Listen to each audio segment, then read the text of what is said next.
करो। हाँ बच्चों, आज बेटा हम लोग स्टार्ट कर रहे हैं गुणनखंड चैप्टर के, जो कि चैप्टर 4 है।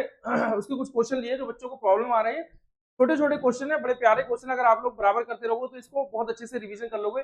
मैं अक्सर ये क्वेश्चन दे रहा हूँ आप लोगों को, क्योंकि आपके एग्जाम जो कि नवोदय सैनिक स्कूल विद्या ज्ञान या फिर 5th क्लास स्टैंडर्ड तक के जो भी एग्जाम है उनके लिए बहुत अच्छा है। हम ये क्वेश्चन हिंदी में जरूर है, लेकिन मैं आपको बता दूंगा कि इंग्लिश में किस तरीके से है। इंग्लिश में भी ऐसे बस उसका लिखने का लैंग्वेज होगा, बकाया कुछ सॉल्व करने का, जो मैं हिंदी में करूँ या इंग्लिश में करूँ। ठीक है बेटा, स्वागत है आपका आपके अपने चैनल पे मैथ्स लेवल पे। मैं राकेश सर आज आपको 5 क्वेश्चन इस चैप्टर के दे रहा हूँ, जो कि गुणनखंड और गुणज से रिलेटेड चैप्टर है।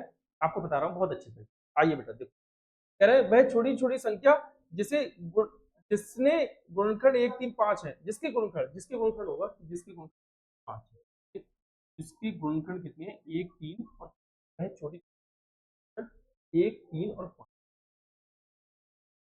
आपको स्मॉलेस्ट नंबर बताना है जिसके फैक्टर आपके हैं 1 3 और 5 है। ठीक है, स्मॉलेस्ट। अगर हम देखें 3, इसका मतलब जो जिसके ये फैक्टर होंगे उससे ये डिवाइड भी होती होंगी। क्या 3 डिवाइड हो रहा है इनमें से किसी? 3 बेटा ना ही इससे डिवाइड हो रहा है, ना ही इससे डिवाइड हो रहा है, ये दो तो चले गए। तो इन दोनों से डिवाइड नहीं हो रहा है। और किससे डिवाइड हो रहा है? 15 और 30 से डिवाइड। ठीक है। अब ये देखो 5, 5 से भी देखो कट रहा हुआ, तो 5 और 30 तो छोटे छोटे बताना है। तो ये 3 ये भी कट कर रहा है, 3 ये भी कट, और 5 देखें, 5 से ये भी कट हो रहा है, 5 से ये भी कट हो रहा है, ये दोनों मिल रहे हैं, दो मिल रहे हैं। तो हमारे ऊपर क्या लिखा हुआ है? ऊपर लिखा हुआ है छोटी से छोटी संख्या बताना है, छोटी छोटी। तो मतलब स्मॉलेस्ट नंबर में बताना है, क्योंकि 1 3 और 5 इन सबको डिवाइड, 1 3 5 उसको डिवाइड। तो कौन सा हो जाएगा हमारा स्मॉलेस्ट नंबर? बी। तो बी फ्योर बैट हमारा आंसर, बी आंसर है। सबको समझ में आ गया? क्लियर? अभी ये इस तरीके से। अगर हम देखें आगे हमारा क्वेश्चन क्या, निम्न में कौन सी संख्या 13 का गुणज है? देखो 13 का गुणज मतलब 13 का मल्टीपल्स समझो। मल्टीपल्स कौन सा? जो 13 को डिवाइड करेगा वो भी 13 का मल्टीपल्स तो होगा। 1 1 1 13 की टेबल में नहीं आता, ये 13 की टेबल में नहीं आता। 13 5 65, ये 13 की टेबल में नहीं आता, ये 13 की टेबल में नहीं आता। रह कौन सा गया? ए फॉर एप्पल हमारा 13 की टेबल में आता है। चाहो तो आप डिवाइड करके देख लो, 13 बन जा 13, तो कितना बचा भैया? 1, और यहाँ पे कितना? 3, फिर 13 बन जा 30, कौन सा हो गया? 11। इसका मतलब ये 13 की टेबल, तो बी फॉर बैट हमारा आंसर। आगे देखें 5000 के अभाज्य गुणनखंड कौन कौन से? 5000 के अभाज्य गुणनखंड, इसका मतलब प्राइम फैक्टर आपको बताना है। प्राइम फैक्टर, ठीक है, प्राइम फैक्टर आपको बताना है। आप समझो, जो कि प्राइम फैक्टर होते हैं जिसे हम अभाज्य गुणनखंड कहते हैं, अभाज्य संख्या कहते हैं। अभाज्य गुणनखंड छोड़ो, अभाज्य संख्या कहते हैं। अभाज्य संख्या पे आप ध्यान रखना, प्राइम नंबर किसे कहते हैं? जो कि 1 से बड़ा हो, प्राइम हो या फिर कंपोजिट नंबर हो, ग्रेटर देन 1 हो, मतलब एक से बड़ी भी संख्या जो सिर्फ एक और स्वयं से कटे, जो सिर्फ एक और स्वयं से कट रहे हैं, वो हमारे आभास संख्या कहलाती है, इसे हम प्राइम नंबर कहते हैं।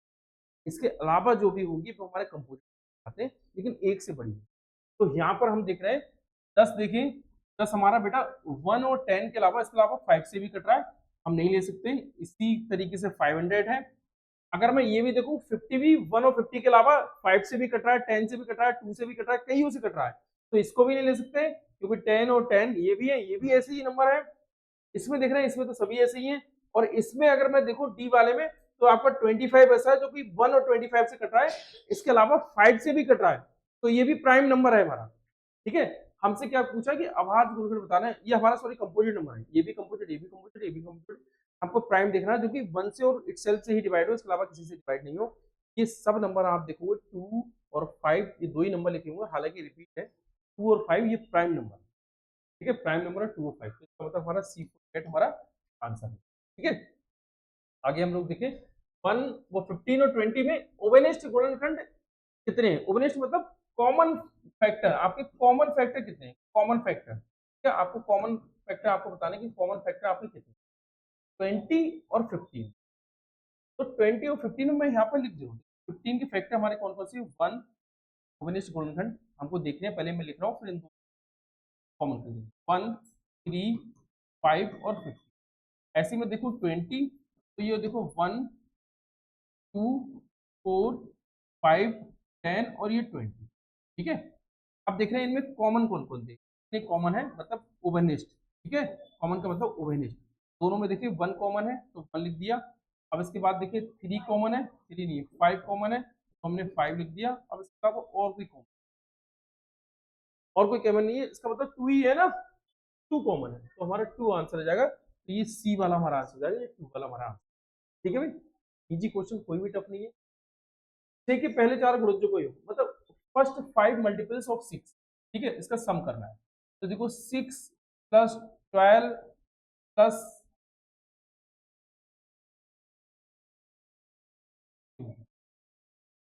24 प्लस 6 30, 18 प्लस 12 30। अगर इन सबको प्लस करेंगे हम, प्लस करेंगे तो ये कितना हो जाएगा 90। ये देखिए पहले 4, अच्छा 4 कहिए बेटा, 4 कहिए, 1 2 3 4, तो 24 और प्लस 6 कितना हो जाएगा 30, 18 प्लस 12 कितना हो जाएगा 30, 30 30 30, तो मतलब ये D4 डॉल मेरा, D4 डॉल मेरा। ठीक है भाई, ये 5 क्वेश्चन थे बेटा, आप लोग को बहुत अच्छे से समझ में आ गए होंगे। उम्मीद है कि आप लोगों ने बहुत अच्छे समझे होंगे। समझते रहना और क्लास बराबर देखते रहना। मैं हर दिन कोई ना कोई वीडियो आपको डाल रहा हूँ जो कि आपके चैप्टर से रिलेटिव है, और अच्छे से पढ़ाई करना चाह रहे हो, पूरी क्यूरी आप मतलब जो भी क्वेश्चन वगैरह आपके प्रॉब्लम वाले हैं सब सॉल्व करना चाह रहे हो, तो हमारा चैनल जो हमारा मैथ लेवल ऐप है उसको डाउनलोड कर लेना।